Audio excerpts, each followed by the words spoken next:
Good morning student. अब हमारा topic चलेगा बैंक में खाता कौन खोल सकता है। देखिए, सबसे पहले अकेला व्यक्ति। सेकंड, संयुक्त नाम से खाता, मतलब संयुक्त नाम से खाता जैसे हस्बैंड वाइफ का हो गया। ठीक है, बैंक में कई मिलकर संयुक्त नाम से खाता खोल सकते हैं। कई व्यक्ति मिलकर भी इस संयुक्त नाम से खाता खोल सकते हैं। उसी के हस्ताक्षर बैंक के पास स्व हस्ताक्षर पुस्तक में लिए जाएंगे। उसके बाद है साझेदारी संस्था। साझेदारी संस्था के नाम से भी खाता खोला जा सकता है। उसके बाद है कंपनी खाता। किसी कंपनी के नाम से भी बैंक में खाता खोला जा सकता है। कंपनी के संचालक मंडल द्वारा खाता खोलने के संबंध में एक प्रस्ताव पास होना आवश्यक है। उसके बाद है अव्यावसायिक संस्थाएं।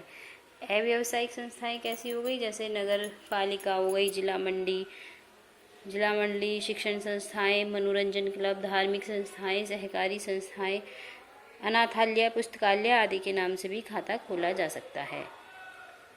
ठीक है, अब उसके बाद है बैंक की जमा पुस्तकें। बैंक, जब हम कोई भी व्यक्ति बैंक में चालू खाता खोलता है तो बैंक रुपया प्राप्त करने पर ग्राहक को 3 पुस्तकें देता है। सबसे पहले चेकबुक, पासबुक और रुपया जमा करने के प्रपत्रों की पुस्तक। तो ये 3 पुस्तकें सिर्फ चालू खाते में ही हमें दी जाती हैं, चेकबुक, पासबुक और रुपया जमा करने की पुस्तकें।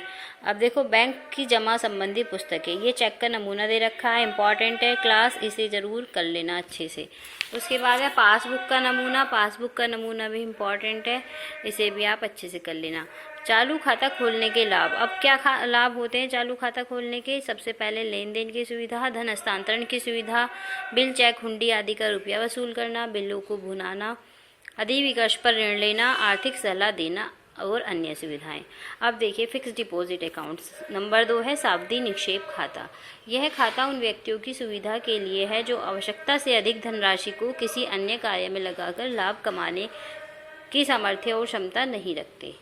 ठीक है, इस खाते में रुपया जमा करने का उद्देश्य अधिक ब्याज कमाना होता है, क्योंकि जो हमारा एफडी अकाउंट होता है वो उस पर बैंक हमें 8 to 10% रेट ऑफ इंटरेस्ट देता है, और अगर हमारा सेविंग अकाउंट है तो उस पर 3.5 से 4% रेट ऑफ इंटरेस्ट की दर से हमें ब्याज मिलता है। इसमें क्या होता है, हम अपने पैसे को एक निश्चित अवधि के लिए जमा कर देते हैं। यह अवधि 3 महीने से लेकर 10 वर्ष की हो सकती है। निश्चित अवधि से पहले अगर हम इस खाते में से रकम निकालते हैं, ना तो इस खाते में से रकम निकाल सकते हैं और ना ही जमा कर सकते हैं। यदि हम रकम निकाल भी पाते हैं, किसी कारणवश हमें ज़रूरत पड़ती है रुपया निकालने की, तो क्या होता है, हमें 2% कम रेट ऑफ इंटरेस्ट से हमें हमारा पैसा मिलता है। अब है खाता खोलने की विधि। सबसे पहले प्रार्थना पत्र भरना, उसके बाद अवधि, उसके बाद है परिचय, जमा रसीद, रकम वापस लेना। ये सावधि जमा रसीद का नमूना दे रखा है, आप ये देखेंगे। सावधि निक्षेप खाते के लाभ, क्या क्या लाभ हैं? सुरक्षा होती है, हमारा पैसा बैंक में जमा रहता है तो उसकी सुरक्षा रहती है। ब्याज प्राप्त होता है, अच्छा रेट ऑफ इंटरेस्ट, अधिक ब्याज हमें मिलता है। बंधक के रूप में रखना, अगर हमें बंधक के रूप में रखने का मतलब क्या होता है, अगर हमें बैंक से लोन चाहिए तो हम उस रसीद को बंधक के रूप में रख के लोन भी ले सकते हैं। धनराशि वापस मिलने में सुविधा, निश्चित अवधि के बाद धनराशि वापस लेने में कोई कठिनाई नहीं होती। उसके बाद है बचत बैंक खाता। बचत बैंक खाता, यह खाता डाकघर के बचत बैंक खाते की भांति होता है। यह थोड़ी आय वाले व्यक्ति के लिए होता है। उसका उद्देश्य क्या होता है? जनता में मितव्ययिता का प्रचार करना।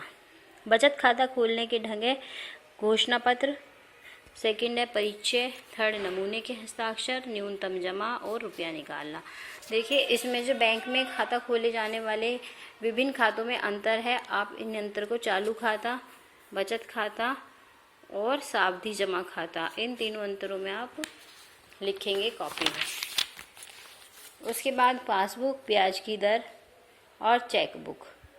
उसके बाद आया हमारा घरेलू बचत गोलक खाता। घरेलू बचत गोलक खाता में क्या होता है, बैंक हमें एक सेफ टाइप छोटी सी अलमारी दे देता है, हमें और उसकी एक चाबी बैंक के पास रहती है, एक चाबी कस्टमर के पास रहती है, और उसमें थोड़ा थोड़ा रुपया वो कस्टमर जमा करता रहता है अपने घर पे, और एक जब निश्चित टाइम पूरा हो जाता है तो वो बैंक के पास वो गोलक लेकर आता है, और बैंक कस्टमर के सामने उसे ओपन करती है, और जितना भी उसमें पैसा होता है वो सब उसके अकाउंट में डाल के उसे दोबारा वो दे देती है।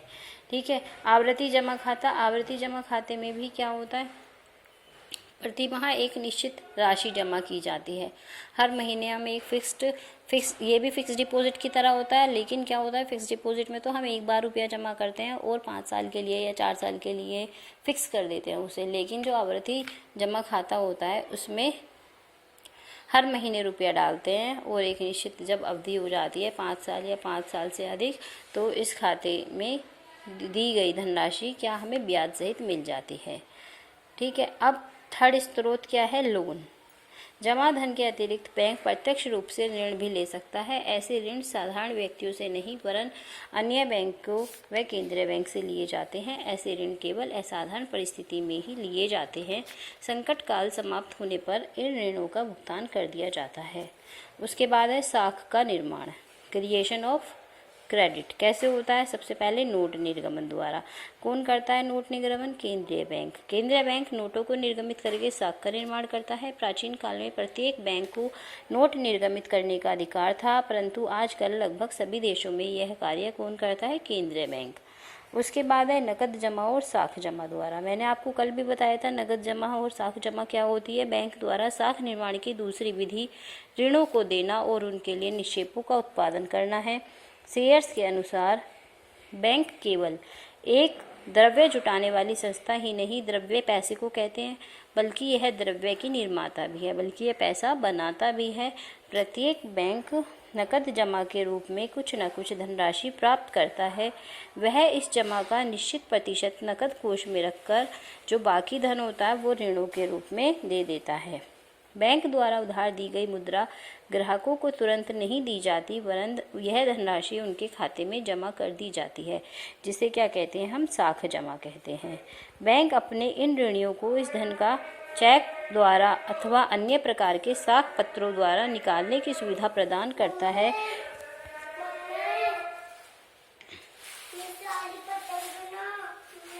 चुप हो जा, मैं वीडियो बना लूँ ना।